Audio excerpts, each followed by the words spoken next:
The most common question I get meeting with people planning for retirement is this: am I on track with my retirement savings and how do I compare?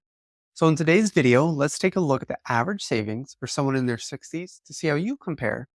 And then we'll discuss what you should ideally have in retirement savings by the time you reach 60 to see if you have enough. But if I haven't met you yet, my name is Christian Klassen. I own the retirement planning firm 402 Financial. Now, before I take a look at the numbers, it's important to have an understanding of these two things. And that's the difference between the average balance and the median balance. Here's a quick summary because it's important to know the difference between the two.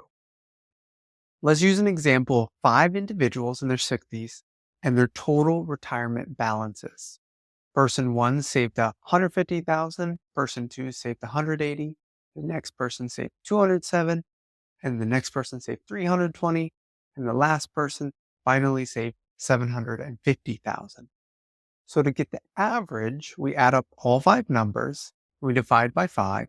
That's the number of people. So the average retirement savings in this example is $572,000. And the median is the number in the middle, which is 207,000. Now, what do all these numbers mean? The numbers are from the Empower Personal Dashboard study, and these are total retirement assets, not just a 401k like you might see in other studies. So these numbers really show the entire picture. But according to Empower's Personal Dashboard and their study, the median savings balance is again that 207,000, while the average is 572,000. Now, this is a pretty good representation of total retirement savings across all accounts for someone in their 60s. But it shows that the median balance is often lower, meaning there are people saving less than the average, while the average number can be greater than because of a few large retirement account balances. So that's the difference between the median and the average balance. So maybe you found these numbers surprising, but what do they actually mean for you? What should you have saved by now? And that answer is different for everybody, but to figure it out, focus on these three things. Number one, your current retirement savings balance. Number two, your pension or social security income. And the third is your monthly expenses or how much you expect to spend each month. So here's a rule of thumb people often use to get a rough estimate on how much they can withdraw. You might have heard of the 4% rule, but the creator of that rule actually increased it to a higher number. I'll share you what that is, but let's look at an example here. Let's say you have 600,000 saved in retirement accounts.